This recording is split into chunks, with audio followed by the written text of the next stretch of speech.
ஜெபம்.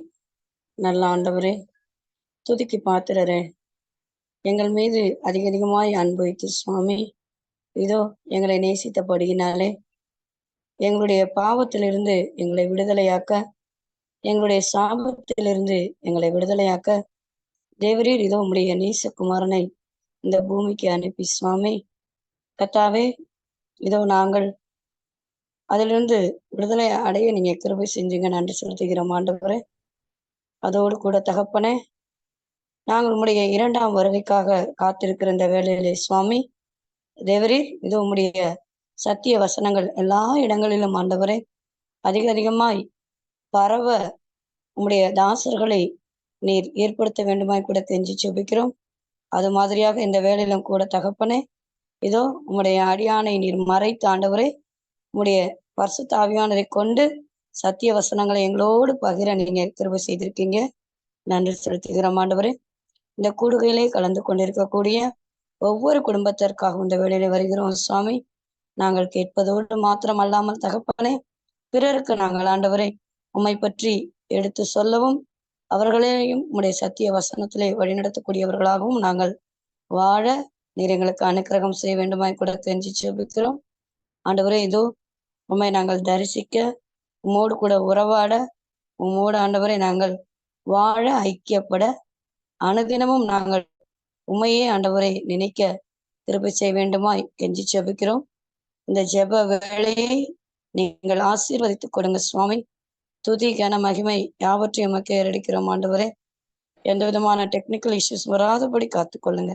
மீட்பர் இயேசுவின் வெளியேறப்பட்ட நாமத்திலே ஜெபிக்கிறோம். ஜெபம் கேளும் நல்ல பிதாவே, ஆமேன். நல்லது. ஒரு ஜெபத்தை ஏறெடுத்த சகோதரியையும் அவருடைய குடும்பத்தினரும் தேவன் ஆசீர்வதிப்பாராக. இந்த கூடுகையின் சார்பாக உங்களுக்கு நன்றியை தெரிவித்து, நம்ம கடந்த ஒரு 4 வாரங்களாக பார்க்கிற தலைப்பு அக்கினி குப்பி அப்படிங்கிற ஒரு தலைப்பின் கீழே தான் பார்க்குறோம், டாபிக்கை பார்த்துட்டு இருக்கோம். முதலாவது தலைப்பு நம்ம மெய்ப்பனின் அக்கினி குப்பிங்கிறத சங்கீதம் 23வது அதிகாரத்தை எடுத்து டிஸ்கஸ் பண்ணோம். அடுத்தது சந்திக்க நேரிடுகிற அக்கினி குப்பிகள்ங்கிற ஒரு தலைப்பின் கீழே நம்ம 2வது செய்தியை பார்த்தோம். 3வது பறவை கூண்டு. தேவன் ஏன் கூண்டை ஒண்ணு வச்சு அதுக்குள்ள ஒரு பறவையை வச்சு தான் சொல்லிக் கொடுக்குற விஷயங்களை கத்துக்கணும்னு பிரியப்படுறாருங்கிறது 3வது பார்த்தோம். போன வாரம் பொற்கொள்ளரின் முகம் பார்த்தல் அப்படிங்கிற ஒரு தலைப்பின் கீழே பார்த்தோம். அதோடைய கண்டினியூவேஷனை இந்த வாரம் அதிக வெப்பம் அப்படின்ற ஒரு தலைப்பின் கீழே இந்த செய்திகள் பார்த்துருக்கோம். நம்மளுடைய பார்வை இதற்கு முன்பாக தேவன்கிட்ட வந்தா நமக்கு ஆசீர்வாதங்கள் அப்படிங்கிற ஒரு நிலைமையில இருந்தது. ஆக மொத்தம் தேவன்கிட்ட வந்தா ஆசீர்வாதங்களோடு கூட நமக்கான புடமிடுதலும் இருக்கும் அப்படிங்கிறத நம்ம இந்த சீரீஸ்ல பார்த்துட்டோம். வேற ஒரு கோணத்துல நமக்கு பார்க்கணும்.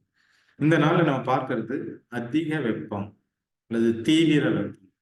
இந்த யாருக்கு வேதாகமத்துல அதிக தேவன் வெப்பத்தை கொடுத்தார் அப்படிங்கிற ஒரு கருத்துக்குள்ள எல்லாருக்கும் தெரிஞ்ச விஷயம். அது வேற ஒரு கோணத்துல பார்க்கணும். இந்த வாரம் நம்ம பார்க்கிற தலைப்பு அதிக வெப்பம். அதாவது அக்கினி குப்பிக்குள்ள ஒரு மனுஷனை போடுறார் தேவன். எதற்காகனா அவனை புடமிடுவதற்காக, தேவனோடு இன்னும் நெருங்கி அவன் வாழ்கிறதுக்காக. இந்த மாதிரி அதிக வெப்பத்துல ரொம்ப அதிகமா அவனை போட்டு புடமிடுகிறார். அது மாதிரி யாரெல்லாம் புடமிடுகிறார் அவங்க வாழ்க்கையில என்னன்றது ஒரு 3 எக்ஸாம்பிள் பார்த்து முடிக்க போறோம். 2 எக்ஸாம்பிள் பழைய ஏற்பாட்டுல தெரிஞ்ச விஷயங்கள், ஒரு எக்ஸாம்பிள் புதிய ஏற்பாட்டுல. 3ஐயும் நம்ம ஏற்கனவே பார்த்ததுதான். இந்த வேற ஒரு கோணத்துல நான் இந்த ஸ்கிரீனை ஷேர் பண்றேங்க.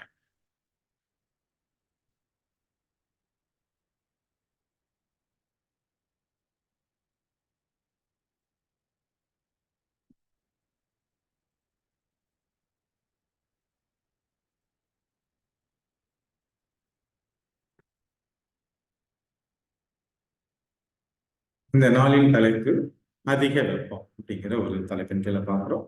அதற்கு முன்பாக ஆவியானதுக்காக மீண்டுமாக ஒரு முறை ஜெபம் பண்ணிட்டு இந்த தலைப்பின் கீழே ஒருவராய் சாவாமை உள்ளது, சேரக்கூடாத ஒளியில் வாசம் ஆகிய தேவனுக்கு துதியும் கனமும் மகிமையும் செலுத்தி, ஆண்டவரே இந்த நாளின் வேத பாட வகுப்பை இந்த கரத்தில் நாங்கள் அர்ப்பணிக்கிறோம். தேவனுடைய தயவு இந்த தலைப்போடு இருந்து பேசுகிற அடிமை மறுத்து தேவன் வெளிப்படும்படியாக இடத்தில் தயவாக கெஞ்சுகிறோம் சாமி. அடிமை வெறும் தேவனுடைய வாயாக மட்டும் இருக்கிறதுக்கு கிருபை செய்யுங்க சாமி. இந்த அதிக வெப்பம் அப்படிங்கிற தலைப்பின் கீழே நாங்கள் இந்த தலைப்பின் கீழே செய்திகளை நாங்கள் தியானிக்கும் பொழுது, வசனத்தை தியானிக்கும் பொழுது, எங்களுடைய வாழ்க்கையில இதை நாங்கள் எப்படி பார்க்கணும், எப்படி புரிஞ்சுக்கணும், எங்களுடைய வாழ்க்கையிலும் தேவன் எதற்காக இந்த தப்பத்தை அக்கினி குப்பை அனுமதிக்கிறீர் அப்படிங்கிறத நாங்கள் புரிந்து இன்னும் நாங்கள் தேவனோடு சேர்ந்து வாழ்றதுக்கு தேவன் எங்களுக்கு உதவி செய்யும்படியாக இடத்தில் கெஞ்சுக்கிறோம் சாமி. வந்திருக்கிற ஒவ்வொரு குடும்பத்தையும் ஒவ்வொரு பிள்ளையும் ஆசிரியங்க அண்டவர்கள். நாங்கள் அனைவரும் இந்த பாடங்களை புரிந்து கொள்வதற்கான ஞானத்தை ஆவியானவரை ஒத்தாசை கொடுங்க சாமி. டெக்னிக்கல் இஷ்யூஸ் எதுவும் வராதபடிக்கு ஆண்டவர் தாமே இந்த கூடுகையை தலைமையேற்று ஆரம்பம் முதல் கடைசி வரை நடத்தரும்படியாக மீட்பெரும் ரட்சகரும் ஆகிய கிறிஸ்துவின் நாமத்தில் கெஞ்சுகிறோம் நல்ல பிதாவே, ஆமென். ஒரு 3 சப்டாபிக் அல்லது 3 கேரக்டர்ஸ் தான் இந்த நாளில் பார்க்க போறோம். முதலாவது நம்ம பார்க்கறது ஆபிரகாம், இரண்டாவது பார்க்கறது யோபு. போன வாரமே யோபு பார்த்தோம், இதோட கண்டினியூஷன். மூன்றாவது பார்க்கறது பவுல். இந்த 3 பேருடைய வாழ்க்கையிலும் தேவன் என்னென்ன காரியங்களை செய்தார், அவங்க அதுக்காக எப்படி அவங்க நடந்துக்கிட்டாங்க அப்படிங்கிறது தான். முதலாவது ஆபிரகாம். ஆதியாகமம் 22வது அதிகாரம் முதல் 2 வசனங்களை வாசி. இந்த காரியங்கள் நடந்த பின்பு தேவன் ஆபிரகாமை சோதித்தார். எப்படி எனில், அவர் அவனை நோக்கி, ஆபிரகாமே என்றார். அவன், இதோ அடியேன் என்றார்.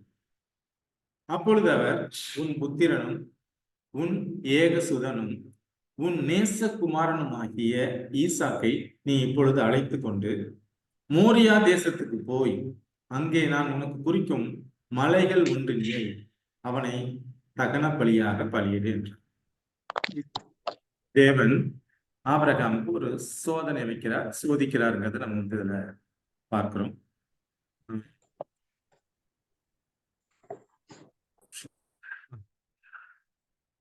என்ன சோதனை? தான் முதல் சோதனையா அப்படின்னு பாத்தீங்கன்னா, ஆபிரகாமுக்கு இது ஒரு சோதனை. ஆனா இதுக்கு முன்பாக என்னென்ன சோதனை அப்படின்னா, ஊர் அப்படிங்கிற ஒரு தேசத்துல தன்னுடைய இனஜன பந்துக்களோட அவன் இருக்கிறான். அப்படி இருக்கும் பொழுது தேவன் என்ன சொல்றாருன்னா, ஆபிரகாமை பார்த்து, நீ இவனுடைய இனத்தாரையும் இனஜன பந்துக்களையும் விட்டு நான் சொல்ற தேசத்துக்கு போ அப்படின்னு ஒரு முதல்ல ஒரு சோதனையை தேவன் யாருக்கு வைக்கிறார்? ஆபிரகாமுக்கு வைக்கிறார். ஆபிரகாம் அதுக்கு கீழ்படுகிறான். இப்ப நான் இருக்கிறேன், என்னுடைய ஊர்ல இருக்கிறேன், நேட்டிவ்ல இருக்கிறோம், என்னுடைய சுத்தி உறவுகள் நண்பர்கள் எல்லாம் இருக்கிறாங்க, எனக்கு ஒரு பிசினஸ் இருக்கு, ஒரு தொழில் இருக்கு, இங்க நாங்க சந்தோஷமா வாழ்ந்துட்டு இருக்கும்போது தேவன், நீ இந்த இடத்த விட்டு வேற ஒரு ஊருக்கு போ அப்படின்னு சொல்லும் பொழுது ரொம்ப கஷ்டமா இருக்கும். வேற ஏதாவது ஆப்ஷன் இருக்கா அப்படிதான் நம்ம எல்லாருமே கேட்போம். ஆனா தேவன் ஆபிரகாம் என்ன பண்றாருன்னா, தேவனுடைய வார்த்தைக்கு கீழ்ப்படிந்து எதுவுமே சொல்லாம உடனே அவர் எங்க போறோம், அந்த ஊர் எப்படியாப்பட்ட ஊர் அது கூட அவருக்கு தெரியாது, அவர் கூட அதை கேட்கல.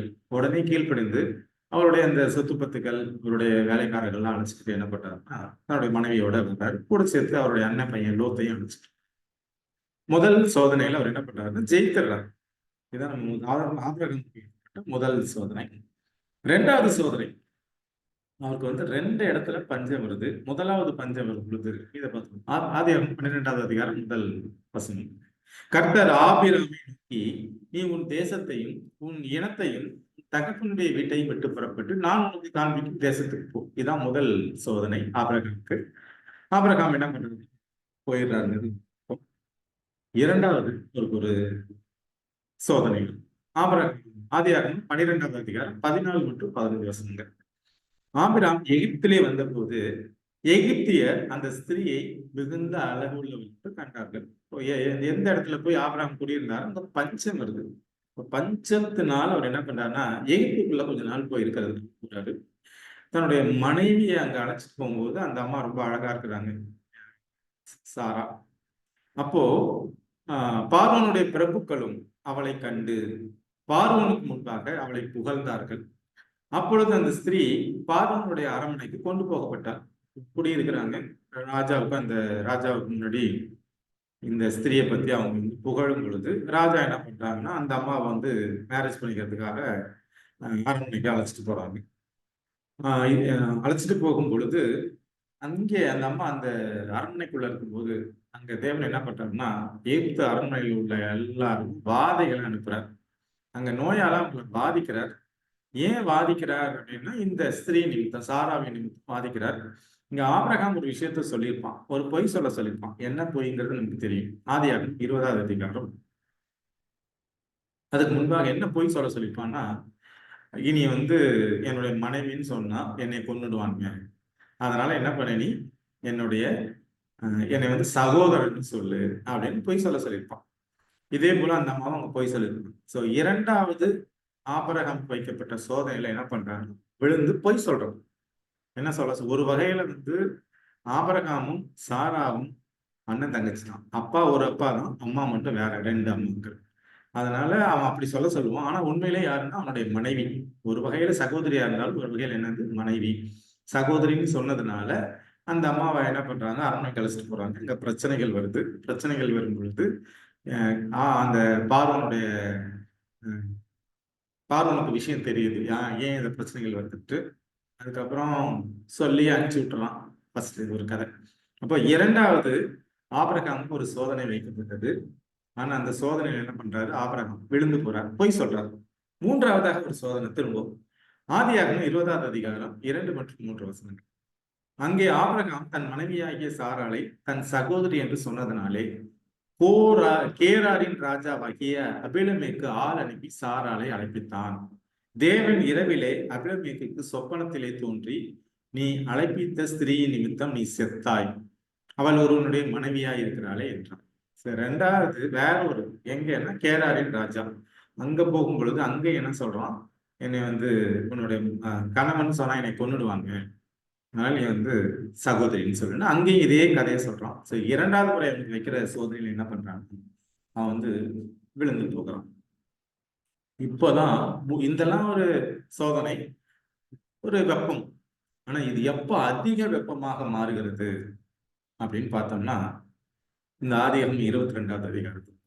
ஸோ அதுக்கப்புறம் குழந்தைகள் கிடையாது. தேவன் வந்து அவங்களுக்கு ஒரு வாக்குத்தத்தம் கொடுக்குறார்.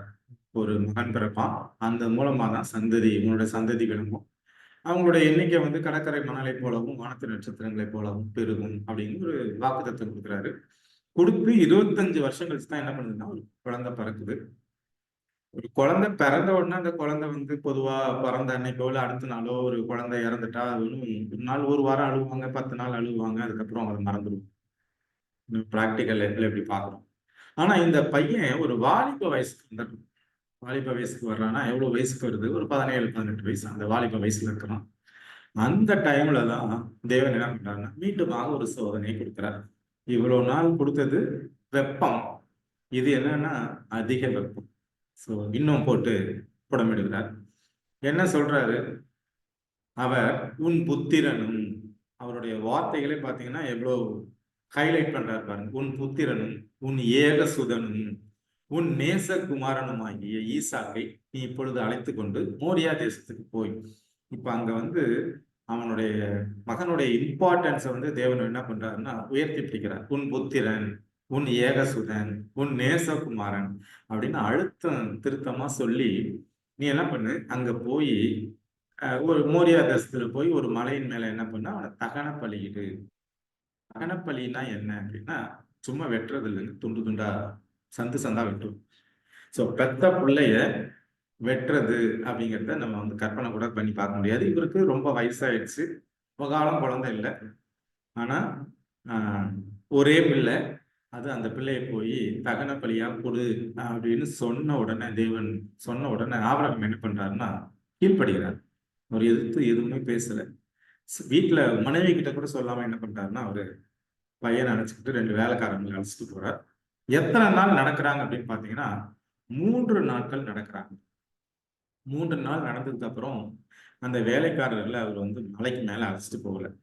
ஸோ அங்க போனா அவங்க ஒரு வேலை தடுக்கலாம், அந்த வேலைக்காரர்கள் என்ன பண்ணலாம், வேணாம் மகனை வெட்டிடாதீங்கன்னு தடுக்கலாம். அதனால என்ன பண்றாருன்னா பையனை அந்த வேலைக்காரர்களை கீழே விட்டுட்டு அந்த விறகு கட்டையெல்லாம் எடுத்து பையன் மேல சுமத்தி பையனை மலைக்கு அழைச்சிட்டு போறார், மேல அழைச்சிட்டு போறார்.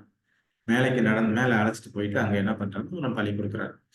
ஸோ பலி கொடுக்குறாரு அப்படின்னா கத்தி எடுத்து வெட்டுறார், கையை ஓங்கிட்டார். ஓங்கிட்டார் அப்படிங்கிறத விட மனசால வெட்டிட்டார். புரிஞ்சுக்கிறது எப்படி புரிஞ்சுக்கணும்னு, மனசால அவர் வெட்டிட்டார்.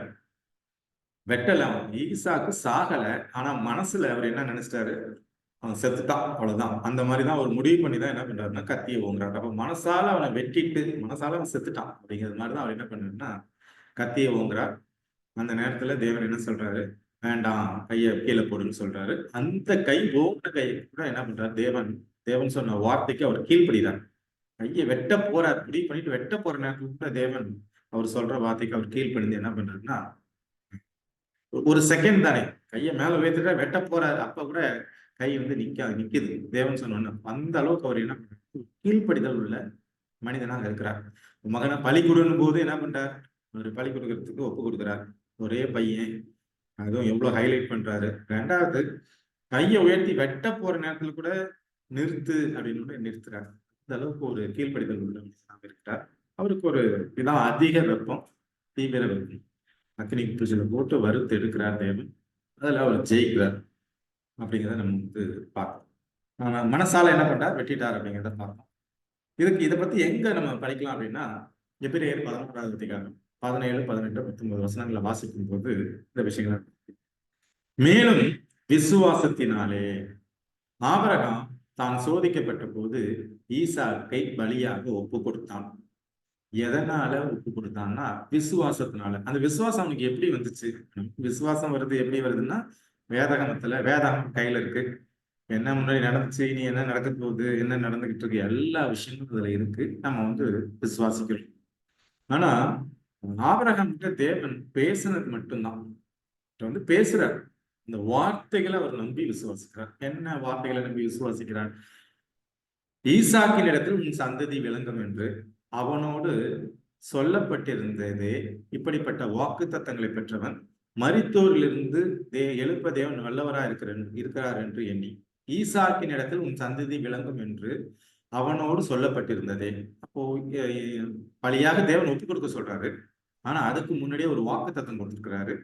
ஈசாக்கின் இடத்தில் உன் சந்ததி விளங்கும். ஈசாக்கு மூலமா தான்ப்பா உனக்கு ஒரு சந்ததி வரும், உன்னோட ஜெனரேஷன் வரும் அப்படின்னு சொல்லப்பட்டிருக்காரு. இப்ப பலி கொடுக்க சொல்றாரு. அப்போ தேவன் மேல உள்ள அந்த விசுவாசம், அவருடைய வாக்கு தத்துவத்தின் மேல விசுவாசம் அவனுக்கு இருந்ததுனாலதான் எப்படியா இருந்தாலும் தேவன் என்ன பண்ணுவாரு? ஈசாக்கு இறந்தா கூட தேவன் அவனை உயிரோட எழுப்புவார் அப்படிங்கிற விசுவாசம் அவன்கிட்ட இருந்ததுனாலதான் என்ன பண்றான்? பலியாக ஒப்பு கொடுக்கறதுக்கு ஒப்பு கொடுக்குறான். அடுத்தது, தனக்கு ஒரே பேரானவனையே பலியாக ஒப்பு கொடுத்தான். மரித்தவரிலிருந்து அவனை பாவனையாக திரும்பவும் பெற்றுக்கொண்டான். இந்த வார்த்தையில 3வது வசனத்தை பாத்தீங்கன்னா, தனக்கு ஒரே பேரானவனை பலியாக ஒப்பு கொடுத்தான். படுக்க வச்சுட்டான், மனசால வெட்டிட்டான், கத்தியால மட்டும்தான் வெட்டல. மரித்தோரிலிருந்து அவனை பாவனையாக திரும்பவும் பெற்றுக்கொண்டான். ஆல்மோஸ்ட் இறந்துட்டது மாதிரிதான் திரும்பவும் என்ன பண்றான்? பவுல் எப்படி எழுதுறாருன்னா, திரும்ப பாவனையாக, உதாரணமாக திரும்பவும் பெற்றுக்கொண்டான். 3 நாள் நடைப்பயணம் அவங்க வீட்டுல இருந்து வர்றாங்க. அந்த மோரியா மலை மேல ஏறுறாங்க. அங்க போய் அவங்க என்ன பண்றாங்க? பலியிடுறதுக்காக இயேசுவை படுக்க வைக்கிறான், பலியாக ஒப்பு கொடுக்குறான், திரும்ப பெற்றுக்கொள்றான். இதெல்லாம் புரிஞ்சுது. இது அப்படியே இன்னொருத்தருடைய வாழ்க்கையில தூக்கி போடணும். யாரு? திரும்பவும் இது பவுல் எந்த மாதிரி ஒரு அர்த்தத்தோட பேசுறாருன்னா, இதே மாதிரி இன்னொருத்தரும் தன்னுடைய மகனை பலியாக ஒப்பு கொடுக்கிறார். ஒரே ஒரு குமாரனை ஒப்பு கொடுக்கிறார். மீண்டுமாக அவர் உயிர் தருகிறார். யாருன்னு? இயேசு கிறிஸ்து. இப்ப இயேசு கிறிஸ்தையும் ஈசாக்கையும் நம்ம கம்பேர் பண்ணலாம், ஆபிரகாமையும் பிதாவையும் கம்பேர் பண்ணிக்கலாம். அப்போ ஆபிரகாமுக்கு எப்படி வலிச்சிருக்கும் மனசுல, ஆனாலும் அவன் வந்து தேவன் சொன்ன அந்த வார்த்தைக்கு கீழ்ப்படுகிறான். ஆனா அவனுக்கு எவ்வளவு வலி இருந்திருக்கும், வேதனை இருந்திருக்கும். அதே வலியும் வேதனையும் தானே பிதா வந்து குமாரனை ஒப்பு கொடுக்கும் பொழுது பிதாவுக்கும் இருந்திருக்கும். குமாரன் தன்னை ஒப்பு கொடுத்துட்டாரு, வழியாக இறந்துட்டாரு, மீண்டுமாக உயிர்த்தெழுந்தாருங்கிறத வாசிக்கிறோம். அப்போ பிதாவுக்கு எவ்வளவு ஒரு வேதனை இருக்கு அப்படிங்கிறத வந்து நம்ம வாசிக்கிறோம். இந்த கெத்செமனேல நம்ம ஆல்ரெடி டிஸ்கஸ் பண்ணியிருக்கிறோம். கெத்செமனேல வந்து அந்த கடைசி நேரத்துல கூட அவர் இந்த எப்படி இருந்தார், கெத்செமனேல அவர் என்ன பாடுபட்டார், சிலுவையில கூட அவரு என் தேவனே ஏன் என்னை கைவிட்டீர் அப்படின்னா அவர் வந்து முகத்தை திருப்பிக்கிறார். இந்த பாவம் சுமை வந்து இயேசு கிறிஸ்து மேல உழுவும் பொழுது, உலகத்தினுடைய எல்லா பாவமும் அவர் மேல சுமரும் பொழுது அவர் என்ன பண்றாருன்னா, ஒரு பாவியோட கனெக்ஷன்ல இருக்க முடியாது, தேவன் முகத்தை திருப்பிக்கிறார். அதனாலதான் என் தேவனே ஏன் என்னை கைவிட்டீர்னு சொல்லிட்டு அவர் வந்து தன்னை வந்து ஒப்பு கொடுக்கிறார். அப்போ இந்த ஆபிரகாம் ஈசாக்குடைய வாழ்க்கையில நடந்த இந்த பலி விஷயத்த நம்ம அப்படியே பிதா குமாரன் இவங்களுடைய வாழ்க்கையில இருக்கிறத நம்ம வந்து இப்போ ஒரு அதிக வெப்பத்துக்குள்ளாக ஆபிரகாம் நடத்தப்படுகிறார். அந்த சோதனையில என்ன பண்றாருன்னா அவர் வந்து ஜெயிக்கிறார். ஜெயிச்சுட்டு திரும்பவும் பாவனையாக ஈசாக்கை பெற்றுக்கொண்டார் நம்ம பார்க்கிற முதல் கருத்து. அப்போ இந்த விஷயத்துல பாத்தீங்கன்னா யோவான் 10:4 அவன் தன்னுடைய ஆடுகளை வெளியே விட்ட பின்பு அவைகளுக்கு முன்பாக நடந்து போகிறான். ஆடுகள் அவன் சத்தத்தை அறிந்திருக்கபடினால் அவனுக்கு பின் செல்கிறது. தேவனுடைய சத்தத்தை ஆபிரகாம் அறிந்திருந்ததுனால, இது என்னுடைய தேவனுடைய சத்தம், தேவனுடைய குரல் ஏன்னா அதனால அவர் தானே பேசுறாரு, பலி கொடு அப்படின்ட்டு. அந்த சத்தத்தை அவர் அறிந்திருந்ததுனாலதான் அவர் என்ன பண்றாருன்னா கீழ்ப்படுகிறார். ஈசாக்க பலியாக ஒப்பு கொடுக்கறதுக்கு முன் வருகிறார். இன்றைக்கு தேவனுடைய சத்தத்தை நாம எந்த அளவுக்கு கேட்டு எந்த அளவுக்கு கீழ்ப்படியும்? ஆபிரகாமை போல நம்மளுடைய வாழ்க்கையிலையும் நாளைக்கு அக்கினி குப்பி வருதுன்னா நாம அவரு போல நிற்போமா அப்படிங்கிறத நம்ம ஒவ்வொருத்தரும் சிந்திச்சு பார்க்கலாம். ஸோ நமக்கும் இந்த அக்கினி குப்பிகள் வரும். அந்த நேரத்தில் என்ன பண்ணணும், நம்ம நிற்க வேண்டும். ஸோ முதலாவது ஆபிரகாமுடைய வாழ்க்கையில இருந்த அதிக வெப்பத்தை குறித்து பார்ப்போம். அதுல அவர் ஜெயிக்கிறாரு. எதை நம்பி ஜெயிக்கிறாரு? விசுவாசத்தினால ஜெயிக்கிறாரு. தேவனுடைய வாக்குத்தத்தை நம்பி என்ன பண்றாருன்னு ஜெயிக்கிறாருங்கிறது முதலாவது கரெக்டா பார்த்தோம். இரண்டாவது யோபுடைய வாழ்க்கையில. யோபு நம்ம கடந்த வாரமே பார்த்தது போல யோபு 10 பிள்ளைங்க. ஒரு பெரிய மனிதர், தேவனுக்கு பயந்த மனிதர். தேவனே அவரை பத்தி சாட்சி கொடுக்கிறார். சன்மார்க்கன், உத்தமன் அப்படின்னு சாட்சி கொடுக்கிறார். அந்த மாதிரியான ஒரு மனிதனுடைய வாழ்க்கையில சாத்தா என்ன பண்றான், ஒரு துன்பத்தை அனுமதிக்கிறான். தேவன் அனுமதிக்கிறார், சாத்தான் கொண்டு வரான், அந்த துன்பத்தை கொண்டு வரான். எத்தனை நாள்னா எல்லாம் ஒரே நாள்ல நடக்குது. ஒரே நாள்ல விஷயங்கள் நடக்குது. யோபு 1வது அதிகாரம் 15, 16, 17 வாசினா தெரியும். சபையே அவைகள் மேல் விழுந்து அவைகளை சாய்த்து கொண்டு போனார்கள். வேலையாட்களையும் பட்டய கருக்கினால் வெட்டி போட்டார்கள். நான் ஒருவன் மாத்திரம் தப்பி அதை உமக்கு அறிவிக்கும்படி வந்தேன் என்றான். பக்கத்துல இருக்கிற ஆட்கள் என்ன பண்றாங்கன்னா, ஒரே நாள்ல அவனுடைய வேலையாட்கள்லாம் வெட்டி போடுறாங்க. அடுத்தது ஒருத்தன் சொல்றான், அடுத்தது இவன் இப்படி பேசிக்கொண்டு இருக்கையில் வேறொரு வானத்திலிருந்து தேவனுடைய அக்கினி விழுந்து ஆடுகளையும் வேலையாட்களையும் சுட்டரித்து போட்டது. நான் ஒருவன் மாத்திரம் தப்பி அதை உங்களுக்கு அறிவிக்கும்படி வந்தேன் என்றான். மூன்றாவது, இவன் இப்படி பேசிக்கொண்டு இருக்கையில் வேறொருவன் கல்தேயர் 3 பவுஞ்சாய் ஒட்டகங்கள் மேல் விழுந்து அவைகளை ஓட்டி கொண்டு போனார்கள். வேலையாட்களையும் பட்டய கருக்கினால் வெட்டி போட்டார்கள். நான் ஒருவன் மாத்திரம் தப்பி அதை உங்களுக்கு அறிவிக்கும்படி வந்தேன். ஸோ ஒரே நாள்ல பாத்தீங்கன்னா அவனுடைய சொத்து பத்துக்கள் போயிடுது. அவனுடைய ஆடு மாடுகள் தான் அவனுடைய சொத்துக்கள். அந்த காலத்துல தான் அவன் சொத்து பத்துக்கள்லாம் போயிடுது. ரெண்டாவது, அவனுடைய வேலையாட்கள்லாம் செத்து போறாங்க. மூன்றாவது யாரு சாகுறாங்க அப்படின்னா யோபு 1:19 வனாந்திர வழியாய் பெருங்காற்று அந்த வீட்டின் 4 மூலையிலும் அடிக்க அது பிள்ளைகளின் மேல் விழுந்ததினால் அவர்கள் இறந்து போனார்கள். நான் ஒருவன் மாத்திரம் தப்பி அதை உங்களுக்கு அறிவிக்கும்படி வந்தேன். ஸோ ஒவ்வொருத்தரும் ஒரு விஷயத்த கொண்டு வர்றாங்க. ஒருத்தன் என்ன சொல்றான், சொத்து பத்துக்கள் போச்சுங்கிறான். ஒருத்தன் வேலையாள் போயிடுச்சுங்கிறான். ஒருத்தர் என்ன சொல்றான், 10 பிள்ளையும் போயிடுச்சு. இப்ப ஆபிரகாமுக்கு ஒரு பிள்ளை, அதை பலி கொடுக்க சொல்றார் தேவன். யாரு பலி கொடுக்க, எல்லா விஷயமும் தெரியும். ஆபிரகாமுக்கு என்ன நடக்குதுங்கிற விஷயங்கள்லாம் தெரியும். ஆனா யோபுடைய வாழ்க்கையில நடக்கிற விஷயங்கள் யோபுக்கு தெரியாது. என்ன நடக்குதுன்னே தெரியாது. என்ன காரணம், ஒரே நாள்ல 10 பிள்ளைகள் ஒரே நாள்ல செத்து போறாங்க. அவனுடைய வேலையாட்கள்லாம் செத்து போறாங்க. அவனுடைய சொத்துக்கள்லாம் அவனை விட்டு போயிடுது. முதல் நாள் பெரிய பணக்காரன், அடுத்த நாள் அவன் என்ன பண்றான், ஒண்ணு இல்லாத ஒரு ஏழை. ஸோ இந்த மாதிரி ஒரு சூழல்ல தான் யோபுடைய வாழ்க்கை அப்படிங்கிறத நம்ம யோபுடைய கஷ்டத்தை நம்ம இதுல இருந்து புரிஞ்சுக்கலாம். யோபு 2வது அதிகாரம் 7 மற்றும் 8 வசனங்கள். அப்பொழுது சாத்தான் கர்த்தருடைய சந்நிதியை விட்டு புறப்பட்டு யோபின் உள்ளங்கால் தொடங்கி அவன் உச்சந்தலை மட்டும் கொடிய பருக்களால் அவனை வதைத்தான். இப்பவும் என்ன பண்ணல, யோபு தேவனை தூஷிக்கல, தேவனை குறை சொல்லல, குற்றம் சொல்லல. இப்போ தேவன் சாத்தான் கிட்ட சொல்றாரு, இப்ப பாத்தியா என்னுடைய யோபு எப்படி நிக்கிறான் அப்படின்ட்டு.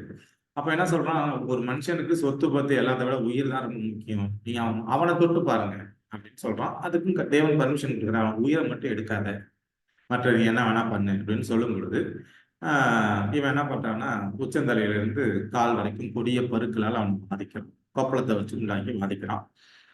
முத நாள் பெரிய ஆளு, அடுத்த நாள் சாம்பல் மேல உட்காந்து ஓட்டை எடுத்து உடம்பு சுரண்டிக்கிட்டு இருக்கான். அவனுடைய வாழ்க்கையில இந்த மாதிரி ஒரு நிகழ்வு ஒரே நாள்ல நடக்குது அப்படிங்கிறத எப்படி இருக்கும் அப்படின்னு பற்றி யோசிச்சுப்பான். இன்னைக்கு நான் பணக்காரன், இன்னைக்கு நான் ஒண்ணும் இல்லாம குப்பமேட்டில் உட்கார்ந்துருக்கேன் அப்படின்னா அது இதை தேவன் தான் அனுமதிக்கிறாரு, சாத்தான் தான் கொண்டு வராங்கிறது அவனுக்கு தெரியல. ஆனா அவன் மனைவி ஒரு விஷயத்த சொல்றான். என்ன சொல்றா, யோபு 2:9-10.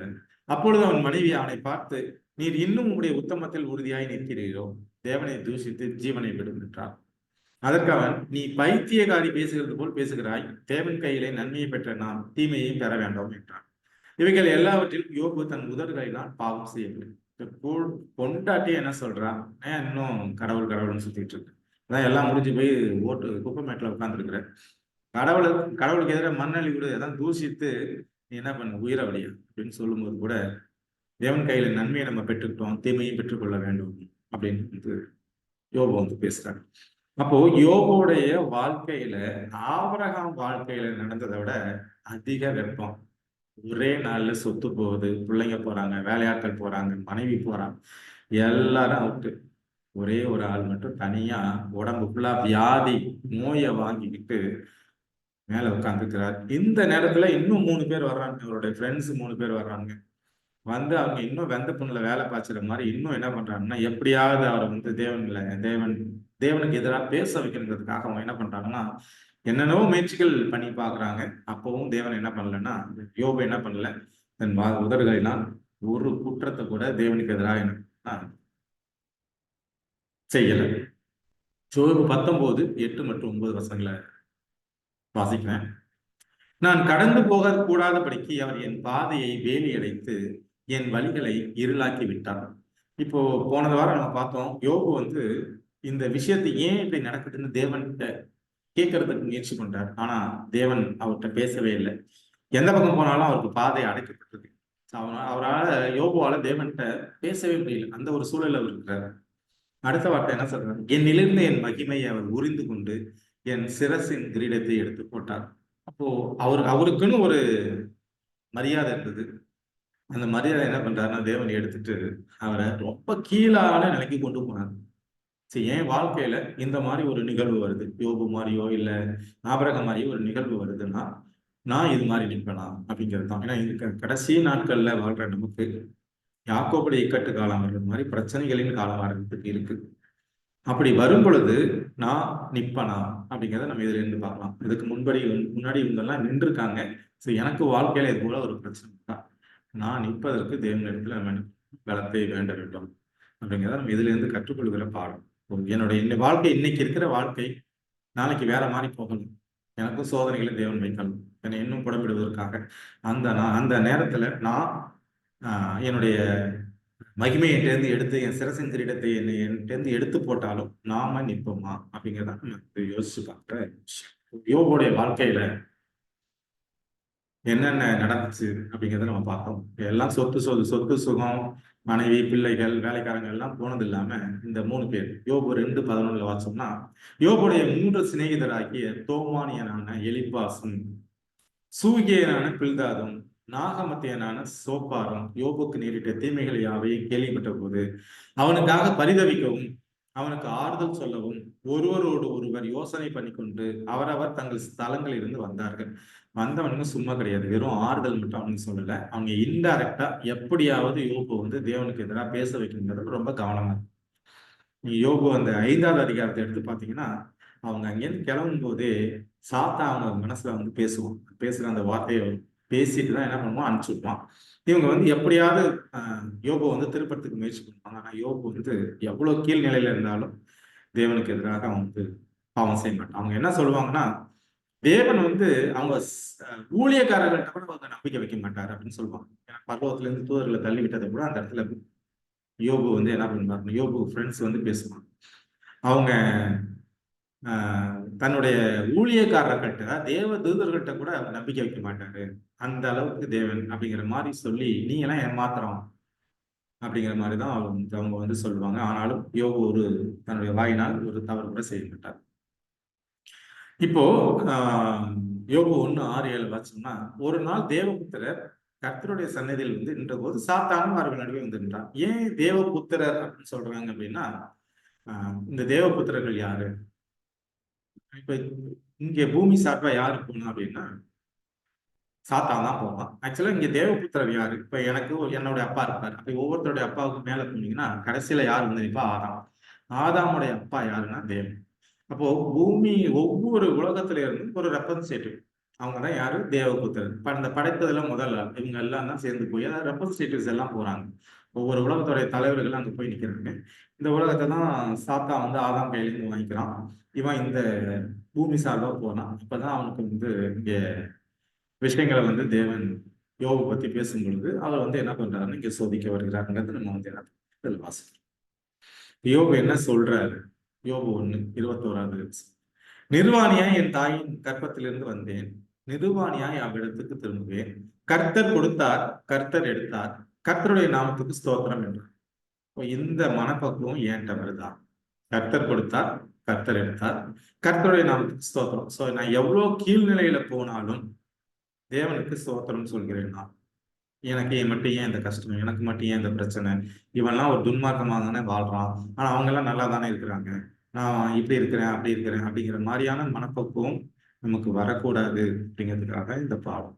இப்போ தேவன் தனக்கு பிரியமானவர்களுக்கு ஒரு சிக்ஷையை கொடுத்து அவங்கள வந்து புடமிடுகிறார் அப்படிங்கிறத நம்ம வந்து இதுல இருந்து கற்றுக்கொள்கிறோம். முதலாவது ஆபிரகாம், அவருடைய வாழ்க்கையில் நடந்த அதிக வெப்பம்.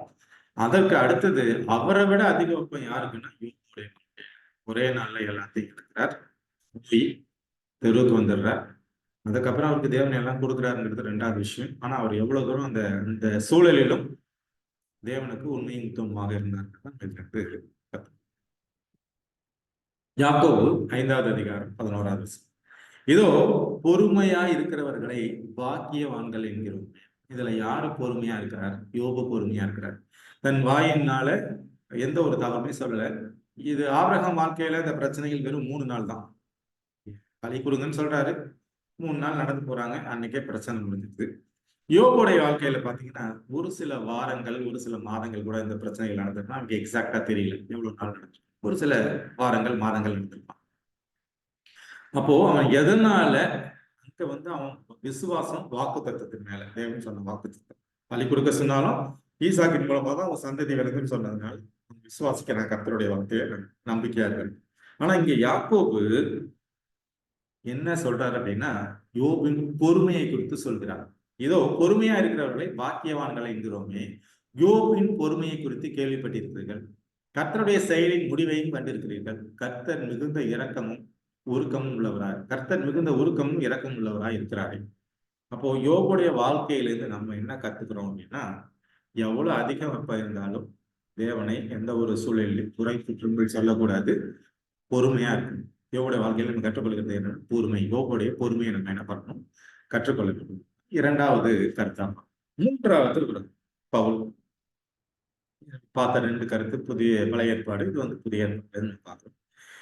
பவுலுடைய வாழ்க்கை தெரியும். அவர் வந்து தேவன் மேல பக்தி வைராக்கியம் உள்ள ஆளு. அவர் கமாலியல்கிட்ட வேத பாடங்கள் கற்றுக்கொண்டவர். சனகரின் சங்கத்துல அவர் ஒரு மெம்பர். சனகரின் சங்கம்னா அந்த காலத்துல அந்த இஸ்ரேல் தேசத்துல இருந்த, அவங்க சொல்றதுதான், அந்த மாதிரியான ஒரு சங்கத்துல அவர் ஒரு மெம்பர், தேவனுக்காக நிக்கிறவர். இந்த நேரத்துலதான் தேவன் பவுலை வந்து சந்திக்கிறார். சந்திச்சு என் நிமித்தமாக இவன் என்னென்ன பாடுபட போறாரு பவுலுங்கிறத வந்து தேவன் பவுல்கிட்ட பேசுறாரு, மற்றவர்கள்ட்டையும் சொல்றாரு. அனனியா கேட்கும் பொழுது உங்களுடைய ஜனங்களை துன்புறுத்தின ஆளாச்சு அப்படின்னு சொல்லும்போது, இல்ல என் நிமித்தமா அவன் என்னென்ன பாடுபடணும்னு சொல்லிட்டு நான் வச்சிருக்கேன் அப்படின்னா தேவன் சொல்லுவாரு. இந்த பவுல் வாழ்க்கையில என்னென்ன நடந்துச்சு, அவங்க 2 பேர் வாழ்க்கையோட பவுல் வாழ்க்கையில என்னென்ன நடந்துச்சுங்கிறத நமக்கு பார்க்கலாம். 2 கொரிந்தியர் 11வது அதிகாரம் 23 மற்றும் 24 வசனங்களை வாசிக்கிறேன். அவர்கள் கிறிஸ்துவின் ஊழியக்காரரா? நான் அதிகம் புத்தியினமாய் பேசுகிறேன் அப்படின்னு பவுல் ஆரம்பிக்கிறாரு. ஆரம்பிச்சுட்டு என்ன சொல்றாருன்னா, நான் அதிகமாய் பிரயாசப்பட்டவன், அதிகமாய் அடிபட்டவன், அதிகமாய் காவல்களில் வைக்கப்பட்டவன், அநேக தரம் மரண அவதியில் அகப்பட்டவன். 4 விஷயத்தை பேசுறாரு. நான் வந்து சத்தியத்தை சொல்லணுங்கிறதுக்காக அதிக பிரயாசப்பட்டவன். ஏன்னா பவுல்னாலதான் இன்னைக்கு உலகத்துல வந்து இந்த அளவுக்கு சத்தியம் பரவிருக்கு. எல்லா இடத்துலையும் சத்தியம் புறஜாதிகள் மக்கள்கிட்ட வந்து போச்சு அப்படின்னா அதுக்கு யார் காரணம்? பவுல். அதான் அதிகமா பிரயாசப்பட்டவன், அதிகமாய் அடிபட்டவன். அவரு ஏகப்பட்ட இடத்துல அடி வாங்குறாரு. இந்த ஒரு ஊருக்கு போறாரு, ஒரு தெரியாத ஊருக்கு போறாரு, ஒரு ஞான மக்கள் மத்தியில போறாரு, சத்தியத்தை சொல்றாரு, அடி அடின்னு அடிக்கிறானுங்க. அடி வாங்கிட்டு வீட்டுக்கு ஓடி வரல, அடுத்த ஊருக்கு போறாரு, திரும்ப போய் அங்கேயும் அடி வாங்குறாரு, திரும்ப அடுத்த ஊருக்கு போறாரு. இது போல அடி வாங்கி அடி வாங்கி ஒவ்வொரு ஊரா போயிட்டே இருக்கிறார். இந்த சூழலை நம்மளை யோசிச்சு பாருங்க. மனைவி பிள்ளைகளை விட்டுட்டு வேற ஒரு அந்நிய தேசம், வருமானம் கிடையாது. அவரே கூட பின்றாரு, அவரே அவருக்கு தேவையான உணவை சமைச்சு சாப்பிட்டுக்கிறாரு. யார்கிட்டையும் கை நீட்டி எதுவும் வாங்கி சாப்பிடல. அவருடைய தேவைகளை அவர் பார்த்துக்கிறாரு. இது இல்லாம அவருக்கு அங்க கிடைக்கிறதெல்லாம் அடி உதை தான். அடுத்தது, அதிகமாய் காவல்களில் வைக்கப்பட்டவர். இப்போ இருக்கிற எல்லா ஊழியக்காரங்களோட அதிகமா சிறைச்சாலைக்குள்ள வைக்கப்பட்டது யாருன்னா பவுல் அப்படின்னு சொல்றாரு. அநேக தரம் மரண அவதியில் அகப்பட்டார். சாக போற சூழல்ல, சாக போற சூழல்னா எப்படி சொல்லலாம், ஐசியூ, இன்டென்சிவ் கேர் யூனிட்ல ரொம்ப நாள் இருந்தவர் யாருன்னா, அடிக்கடி போயிட்டு வருவார் இன்டென்சிவ் கேர் யூனிட்டுக்கு அப்படின்னா அது பவுல் தான். ஸோ இதுதான் பவுலுடைய வாழ்க்கை. இது அடுத்த வசனம் பார்த்தீங்கன்னா 24, யூதர்களால் ஒன்று குறைய 40 அடியாக 5 தரம் அடிப்பட்டேன். அவருடைய சொந்த ஜனங்கள் தான் யூதர்கள். அவங்கள 39 அடி கசையடி, எத்தனை தடவை, 5 தடவை அடிபட்டிருக்கிறாரு. இவருடைய உடம்புடைய நிலைமை வச்சு அடினா லைட்டா அடிச்சிருப்பாங்க. 39 அடினா அவருடைய எலும்புகள்லாம் உடத்திருக்கான். அந்த அளவுக்கு தான் அவர் வந்து அடிச்சிருப்பான். அவருடைய வாழ்க்கையில அவருக்கு கிடைத்த அதிக வெப்பம். 2 கொரிந்தியர் 11, 25, 26, 27 வாசிக்கிறேன். 3 தரம் மிலாறுகளால் அடிபட்டேன். 3 தரம்னா அந்த கசை, அந்த நுனியில அந்த மிருகத்தோடைய தோலை கட்டியிருப்பாங்க, நுனியில வந்து இரும்பு துண்டு வச்சிருப்பாங்க. மாதிரி 3 தரம் மிலாறுகளால் அடிபட்டேன். 1 தரம் கல்லெறியுண்டேன். சுத்தி நின்றுகிட்டு கல்லை தூக்கி அடிச்சிருப்பேன். 3 தரம் கப்பல் சேதத்தில் இருந்தேன். கப்பல்ல மாட்டிக்கிட்டு புயலுக்கு நடுவில் மாட்டிருக்கிறார். 3 தரம், நம்ம ஒரு தடவை தான் படிக்கிறோம், இதுல 3 தரம் அவர் சொல்றாரு. கடலிலே ஒரு ராப்பகல் முழுவதும் போக்கினேன். அப்போ 5 தடவை அடி வாங்கியிருக்கிறாரு. 3 தரம் மிலாறு, 1 தடவை கல்லெறி, 3 தரம் கப்பல் சேதம். ஒரு நாள் முழுக்க, ராத்திரி பகல் முழுக்க எங்க இருக்கிறார், கடல் தண்ணியில மாட்டிக்கிட்டு. அநேக தரம் பிரயாணம் பண்ணினேன். ஆறுகளால் வந்த மோசங்களிலும், கல்லரால் வந்த மோசங்களிலும், என் சுய ஜனங்களால் வந்த மோசங்களிலும், அந்நிய ஜனங்களால் வந்த மோசங்களிலும், பட்டணங்களில் உண்டான மோசங்களிலும், வனாந்தரத்தில் உண்டான மோசங்களிலும், சமுத்திரத்தில் உண்டான மோசங்களிலும், கள்ள சகோதரரிடத்தில் உண்டான மோசங்களிலும், பிரயாசத்திலும் வருத்தத்திலும், அநேக முறை கண் விழிப்புகளிலும், பசியிலும் தாகத்திலும், அநேக முறை உபவாசங்களிலும், குளிரிலும், நிர்வாணத்திலும் இருந்தேன். நிர்வாணமா ஓட விட்டு கூட பவுல் அடிச்சிருக்கிறாங்க. அப்போ என்ன, அவர் ஏன் இதெல்லாம் அடிக்கிறான், சாமியினால முடியல அப்படின்னு சொல்லிட்டு திருப்பி என்ன பண்ணணும், வந்திருக்கலாம். ஆனா ஒரு இடத்துல அடி வாங்குறாரு, ஜெயில தூக்கி உள்ள போடுறாங்க. தூக்கி போட்டோன்னு என்ன பண்றாரு அவரு, அடுத்த ஊருக்கு போறாரு. அங்க பவுலையும் சீலாவையும் ஜெயில கட்டி தொங்க விட்டு அடிக்கிறானுங்க. காலை கயிறை கட்டி தலைகளை தொங்குறாங்க. அப்ப கூட அவங்க பாட்டு பண்றாங்க. ஸோ எப்படி அவங்களால மட்டும் முடிஞ்சது?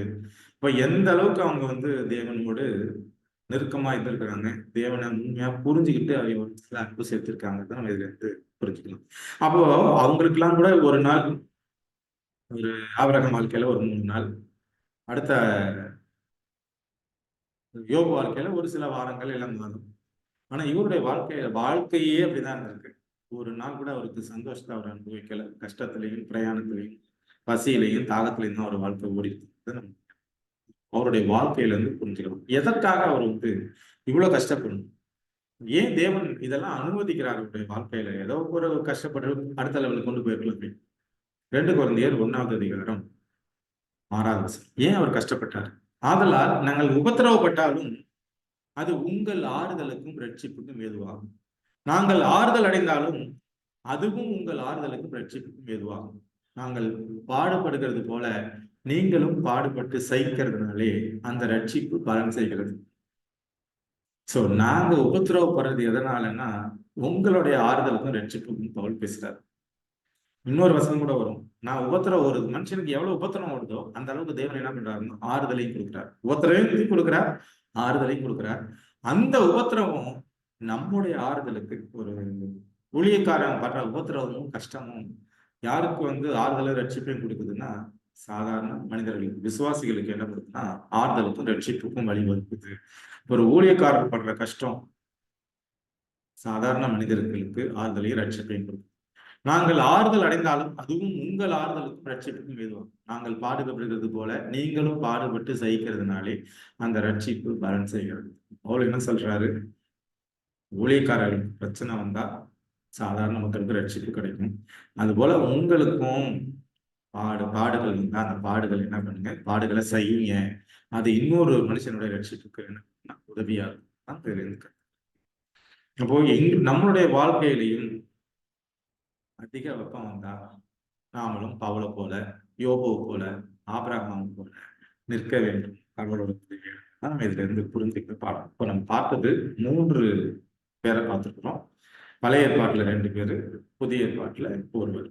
ஒவ்வொருடைய வாழ்க்கையிலும் தேவன் அதிக வெப்பத்தை அனுபவிச்சிருக்கிறார். அதிக வெப்பம்ன்றது அதிக துன்பத்தை அனுபவிச்சிருக்கிறார். அந்த துன்பத்தின் மூலமாக ஆபிரகாமுக்கு ஒரு தன்னுடைய மகன் திரும்ப கிடைச்சிட்டான். அது மூலம் சந்ததி வருது. யோபுடைய வாழ்க்கையில பிள்ளைகள், மனைவி எல்லாம் சொத்து பத்துக்கெல்லாம் போனாலும் அதை ரெண்டா தனியா திரும்ப அவன் பெற்றுக்கொள்கிறான். ஆனா பவுலுடைய வாழ்க்கையில பாத்தீங்கன்னா ஒண்ணுமே கிடையாது. கடைசியில கழுத்து விட்டுப்பட்டு என்ன பண்றான்? சாப்பிட்றான். அவன் கடைசி வரைக்கும் அவன் என்ன பண்றான்னா, பவுல் துன்பத்தை தான் அனுபவிக்கிறார். ஆரம்பத்துல இருந்து கடைசி வரைக்கும் அவர் துன்பத்தை தான் அனுபவிக்கிறார். அந்த துன்பத்திலும் ஒவ்வொரு இடத்துல அடி வாங்கினாலும் அவர் என்ன பண்றாருன்னா அடுத்த இடத்துக்கு போய் ஊழியத்தை செய்யணும்.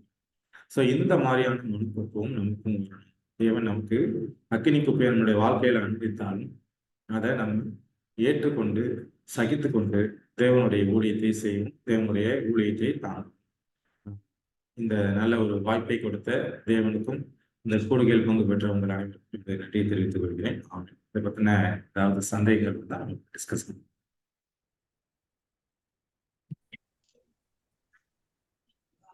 ஜெபிப்போம்.